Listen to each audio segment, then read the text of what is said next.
ચાર મહાનગરોનું મહાસીલિંગ, સુરતમાં 600થી વધુ એકમો સીલ, અમદાવાદના 12 તો સુરતના 6 ગેમ ઝોન સીલ, વડોદરામાં હોસ્પિટલ, મોલ, સ્કૂલની તપાસમાં અનેક ખામીઓ.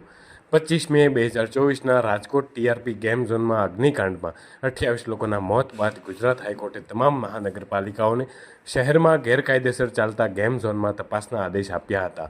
જે બાદ 28 મેના રોજ ગુજરાત સરકારે રાજ્યમાં તમામ શહેરમાં મંદિર, મસ્જિદ, school, college, mall, theatre, food market, વસ્તી ગીચતા ધરાવતા માર્કેટ, ગેમ ઝોન સહિતના તમામ સ્થળો કે જ્યાં મોટી સંખ્યામાં પ્રજા એકઠી થાય છે એ તમામ સ્થળોએ ચકાસણી કરવા માટે આદેશ આપ્યા હતા.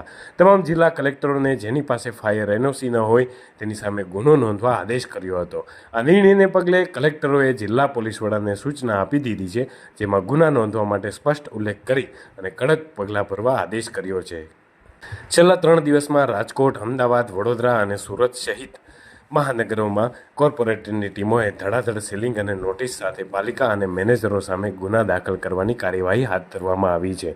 જેમાં રાજકોટમાં 8 એકમો સામે કાર્યવાહી હાથ ધરી માલિકો સામે ગુનો દાખલ કરવામાં આવ્યો છે, તો સુરતમાં 6 મોટા ગેમ ઝોન સામે ફરિયાદ સહિત અંદાજે 600 કરતાં વધારે એકમો સીલ કરાયા છે. તો અમદાવાદમાં ફાયર એનઓસી સહિતના નિયમોને લઈ કુલ 42 એકમોમાં ચેકિંગ હાથ ધરવામાં આવ્યું હતું, જેમાં 12 ગેમ ઝોન સીલ કરવામાં આવ્યા છે. આ ઉપરાંત વડોદરામાં પાલિકાના વિવિધ વિભાગો તેમજ પોલીસ તંત્રની 16 ટીમો બનાવી ફાયર એનઓસી વગર ચાલતા game zone, hospital, restaurant, shopping મોલો અને કોમર્શિયલ બિલ્ડિંગોમાં ચેકિંગ શરૂ અને સીલિંગની કાર્યવાહી કરવામાં આવી હતી.